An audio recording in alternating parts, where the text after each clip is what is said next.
There's something I've been saying since I started this show 2 years ago, and it's been the mantra of this channel ever since. And it goes like this. It's World of Wonder, they don't just want most of the power, they want all of the power, and possibly none of the responsibility. And in my opinion, that has been true since the very beginning of Drag Race, but it became really evident when the new All-Stars format finally came out. And through the years and many different iterations of the same trick, one way or the other, production always managed to get the last word, always pulling the strings behind the scenes, while shifting the blame away from them. And this chocolate bar twist is nothing different. Except this time they're shifting the blame from the queens to the allegedly random draws, which is not a bad thing, but still, make no mistake, one way or the other production will get the last word. And do you want to know why? Well, because it's World of Wonder, they don't just want most of the power, they want all of the power.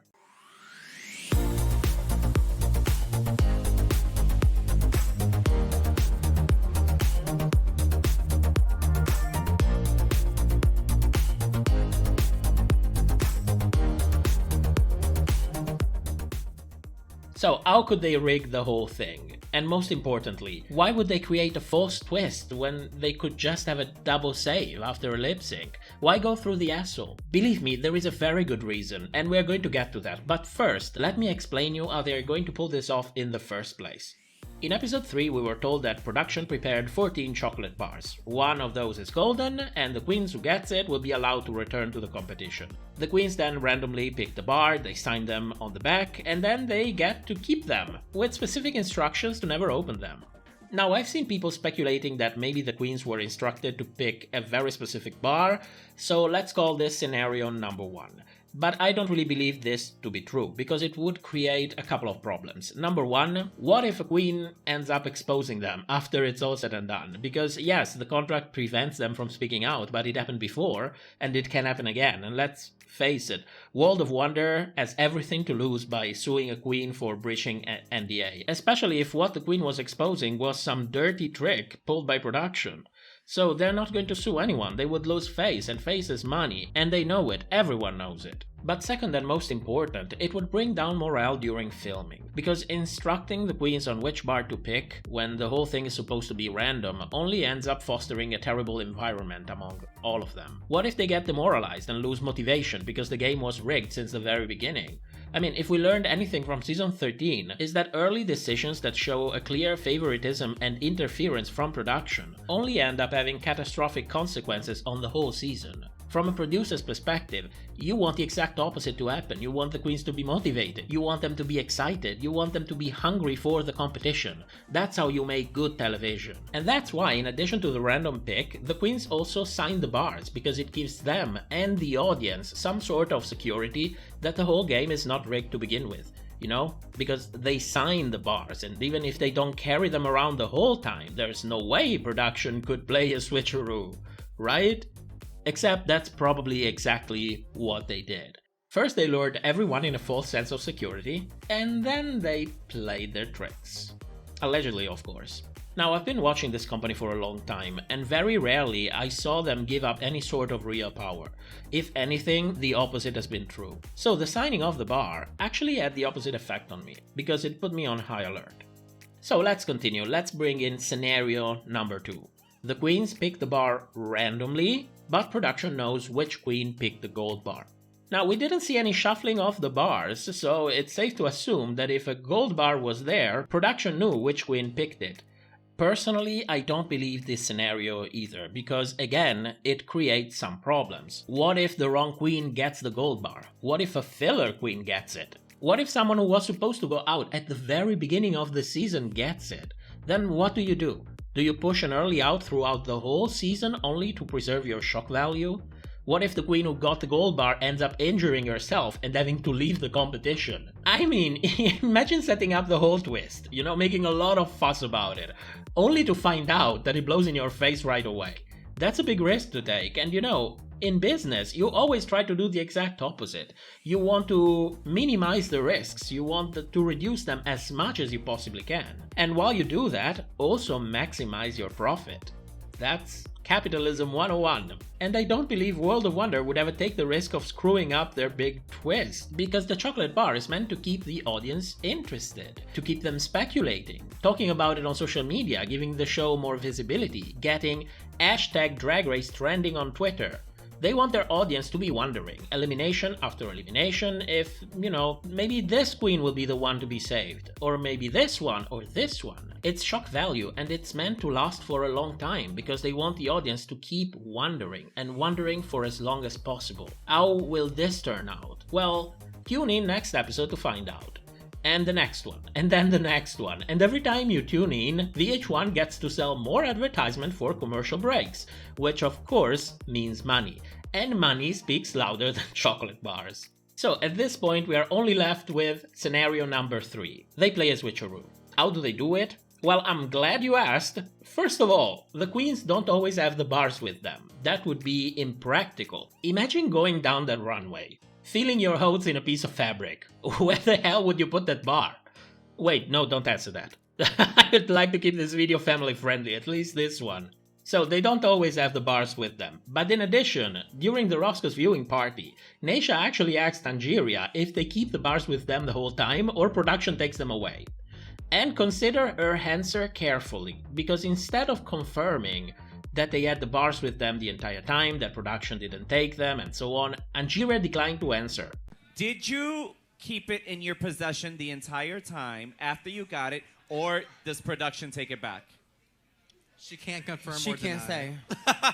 Can you confirm? Naisha, don't go asking me this stuff you know I can't answer. Okay, we're not going to have her answer that question, but I feel like you already know We know the answer. If you know, you know. Now, why not defend production and their narrative? Why not confirm that, I don't know, production never takes the bar, the queens have it with them the whole time? Why not do that? She could have, but instead she declined to answer, which for me is pretty telling. A week later, an audience member asked the same question to Georges and Alyssa.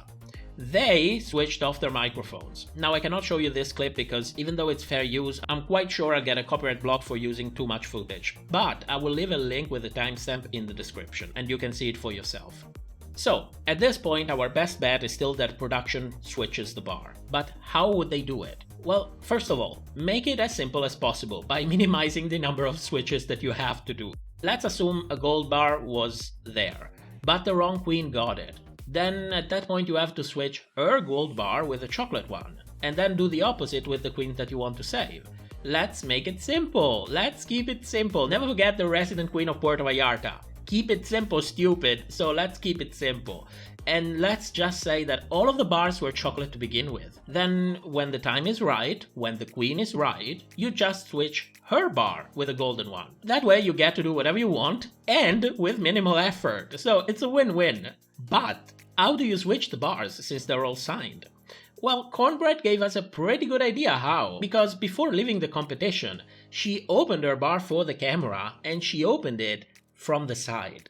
You see, the sticker that the queens sign only covers the back of the bar, not the sides. That's quite convenient, isn't it? So, when you need to switch the bars, you just insert something on the side, like a letter opener for example. You cut through the glue, pull out the bar, put in the gold bar, then put back a little bit of glue on the side lip of the paper cover, and then close it again.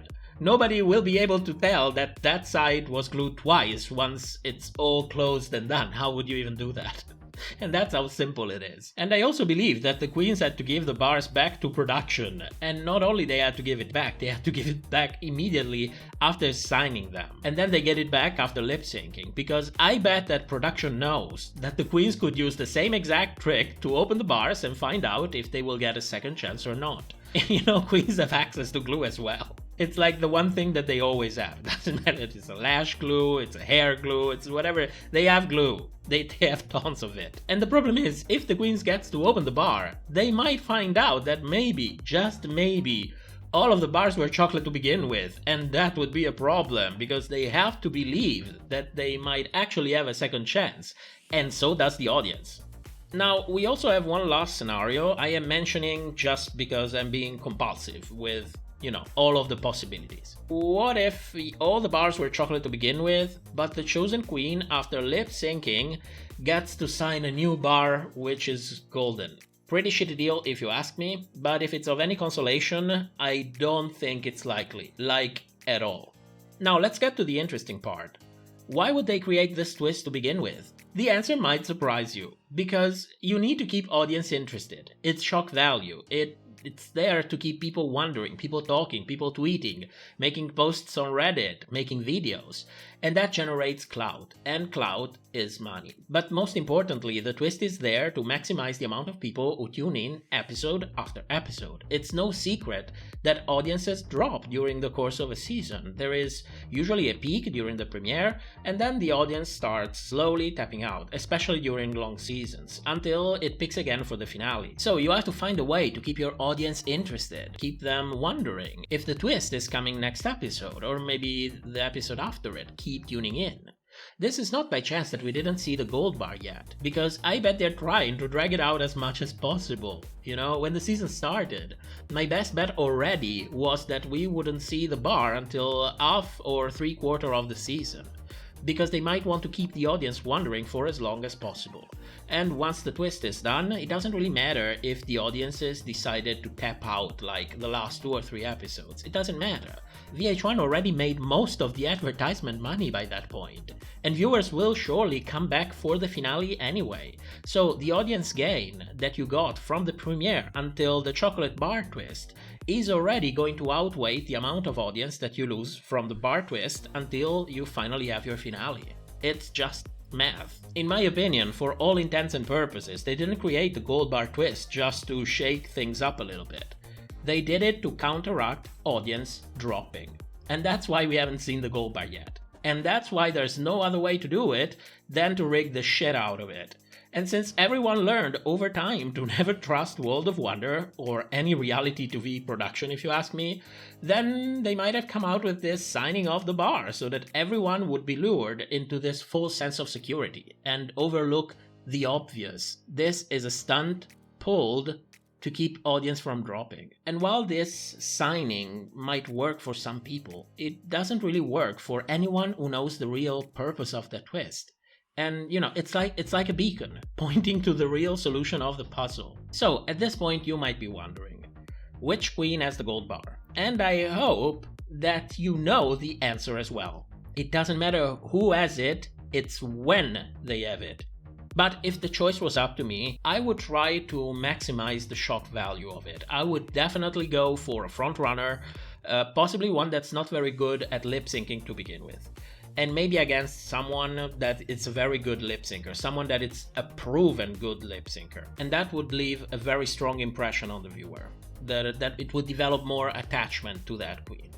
So I don't know who has it, but my best bet for who she will go against are Jasmine, Georges, and maybe even Deja, but just because RuPaul said she is a lip sync assassin for the season, I don't really think so. But at the moment, we have 2 lip sync assassins, and they are Jasmine and Georges, so for me they are the best bet. Which of course means that they probably don't have the bars to begin with. So we're going to see what happens. I will tune in no matter what, because I am reviewing the whole season. In the meantime, thank you so much for watching, and thanks to our patrons for supporting the channel. If you'd like to help and support our work as well, you will find the link for our Patreon in the video description. I'll see you back on Sunday for the livestream, and on Discord if you decide to join our Discord. I'll see you soon, and have a great week.